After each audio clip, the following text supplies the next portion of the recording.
Bonjour les amis de Radio Camino, bienvenue dans ce podcast, le podcast qui vous met en chemin.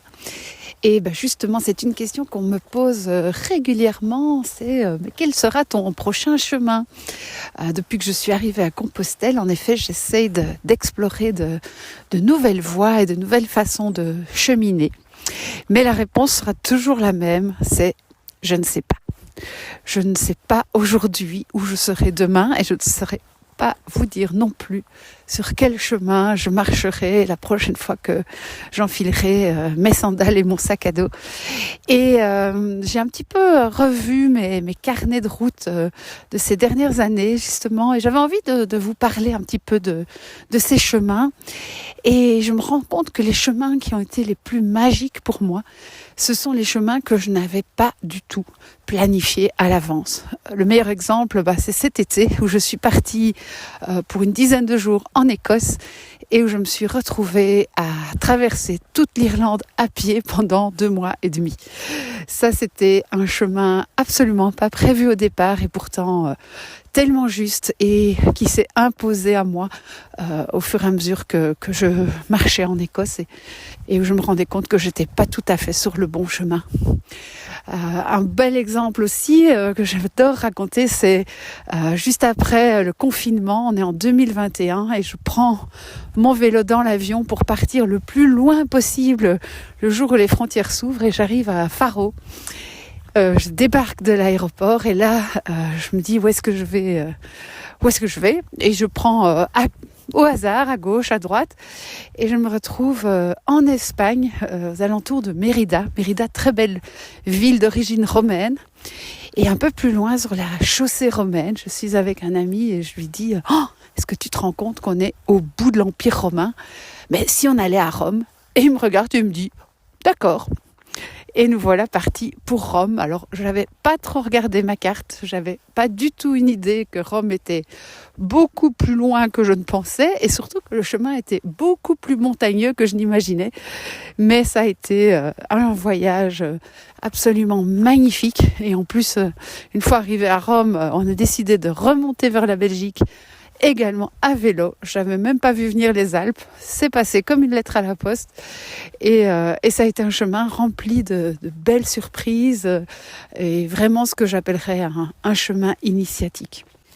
Un troisième chemin qui m'est venu par surprise, c'est mon chemin des Vierges Noires dans le centre de la France. Là, on est en 2022, on est déjà à l'époque de la Pentecôte et je ne sais toujours pas où je vais partir quelques jours plus tard. Et puis je rentre chez moi après la messe, il y a un livre qui tombe littéralement de ma bibliothèque.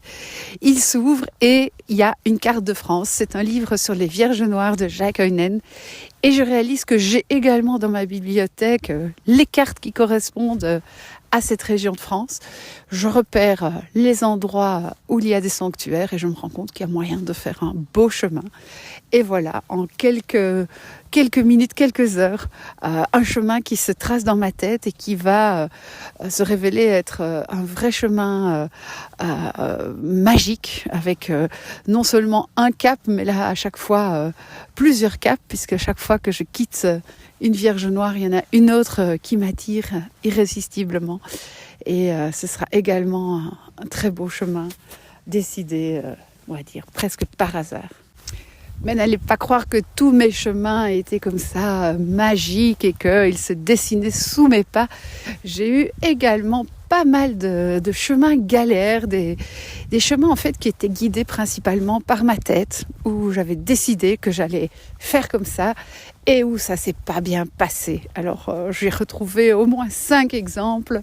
Le premier, c'était quand j'ai voulu éviter le Camino Frances parce que je trouvais qu'il y avait trop de monde et toutes sortes de raisons, et que j'ai pris une variante par le Pays Basque qui s'appelle le Camino Vasco de l'Interior, qui a quand même été, je pense, le pire chemin de ma vie, puisque j'étais entre l'autoroute, la nationale avec 1000 camions par jour et le TGV, et où je suis restée quand même presque 2 semaines à me voilà, vraiment à souffrir dans ce bruit, dans ce chemin qui n'avait aucune âme et qui était plutôt une épreuve, avant de comprendre que ma place, elle était sur le Camino. Et voilà, mais ma tête était plus forte que le reste, donc je me suis obstinée. Pareil, quand j'ai voulu suivre le chemin d'Assise au départ de Vézelay, c'est un chemin qui ne me correspondait pas, c'est un chemin qui, pour moi, n'était pas dans l'esprit de Saint-François, qui était un chemin trop difficile, trop randonné, pas assez proche de ce que j'aime, les petits villages. Et du coup, j'ai vraiment voulu continuer. Il y a eu également le chemin en Pologne, quand j'ai eu l'idée bizarre de partir de ce qu'il y avait de plus loin sur ma carte, Cracovie, pour suivre un chemin tout plat à travers les zones industrielles de Katowice et les immenses plaines agricoles de Silésie. Ça n'a pas été un chemin vraiment rigolo. Je peux vous dire que bien souvent, je rêvais d'avoir un vélo pour avancer un peu plus vite. Mais pareil, j'ai pas eu le courage de renoncer, et donc je me suis obstinée. Ma tête a été plus forte ce coup-là. Pareil entre Lisbonne et Porto. Bon, clairement, c'était pas une bonne idée. C'est pas un chemin qui me correspondait non plus. J'ai quand même appris, puisqu'en Écosse, au bout de 15 jours, j'ai écouté cette fois-ci la petite voix à l'intérieur qui me disait bon. C'est pas ton chemin, c'est pas pour ça que tu dois renoncer à ton projet de marché. Va simplement trouver un autre cap. Et donc, ce que je veux dire ici, si un jour ça vous arrive d'être sur un chemin que vous aviez prévu, planifié, c'est pas de renoncer à la première épreuve ni à la deuxième. C'est pas du tout ça. Le chemin est parfois là pour nous confronter un petit peu à des difficultés. Mais c'est quand vous sentez qu'il y a aucune magie, qu'il y a aucune énergie, que vous n'avez pas de sens à votre chemin, que vous vous demandez tout le temps, mais qu'est-ce que je fais là ? Ça, c'est un signe qui vous dit, peut-être que c'est pas ce chemin-là qui vous correspond à ce moment-là, parce que peut-être qu'un jour, je retournerai sur ce chemin d'Assise et qui me correspondra. C'est très personnel ici, cette appréciation. Et donc, en fait, changer de cap, c'est juste ça. Et se dire, est-ce qu'il y a un cap ou est-ce qu'il y a une direction qui va être plus porteuse de sens pour moi ? Cet été, c'est vrai que le chemin en Écosse qui allait vers le nord, qui allait vers des zones désertiques, ça n'allait pas. Et au plus j'allais vers le nord, au plus je me sentais angoissée. Et quand en Irlande du Nord, j'ai mis le cap vers le sud, vers le sud-ouest, là j'ai senti que j'allais dans la bonne direction et que en ce moment de ma vie, j'avais besoin de marcher vers le soleil, j'avais besoin d'aller vers la lumière, vers le sud. Et voilà, ça a été un chemin prodigieux, alors que j'ignorais même qu'il existait un chemin de randonnée tracé au milieu de l'Irlande. Donc voilà, les choses se sont mises de façon pratiquement magique. Mais j'ai bien fait de ne pas écouter ma tête et de m'obstiner en disant « Non, t'as dit que tu visiterais l'Écosse, tu fais l'Écosse ». Non, je me suis écouter et ça a été la meilleure décision que j'ai pu prendre. Et puis il y a aussi troisième chose qui est importante, je pense à dire, c'est que dans les deux cas, il faut se méfier de l'errance. Parce que ne pas avoir de but, ça c'est quelque chose qui n'est pas porteur du tout. Ça m'est arrivé lors de mon premier chemin à vélo en 2016.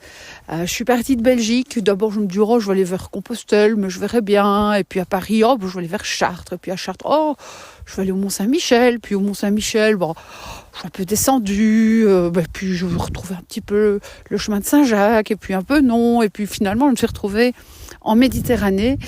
Et puis je me suis rendu compte qu'en fait ce chemin il m'avait pas apporté grand chose. Alors c'était sympa, c'était un beau chemin, mais je faisais du tourisme en fait. Je n'avais pas un cap, je n'étais pas dans une démarche de pèlerine, j'étais dans l'errance. Et l'errance ne va pas nous aider, je pense, à vivre un chemin de transformation, un chemin d'initiation tel qu'on peut le souhaiter.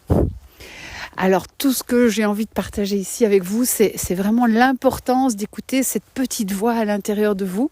La voix juste, pas celle de l'errance, mais la voix qui vous dit « Oui, tu es sur le bon chemin. Oui, c'est le chemin qui est là pour toi en ce moment. C'est celui-là qui va te permettre de vivre des expériences dans lesquelles tu vas te découvrir, dans lesquelles tu vas peut-être te dépasser, dans lesquelles tu vas peut-être trébucher, mais qui vont t'apprendre des choses qui vont te faire avancer sur ton chemin de vie.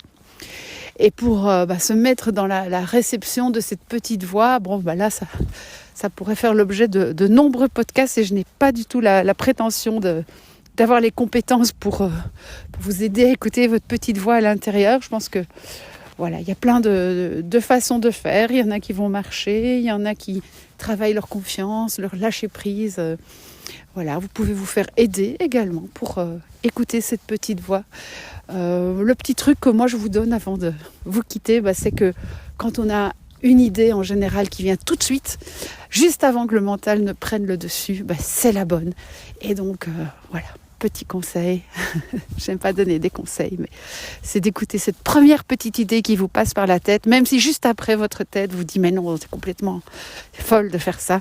Souvent c'est la bonne idée. Voilà, je vous dis merci de m'avoir écouté, bon non préparatif et bon chemin. À bientôt.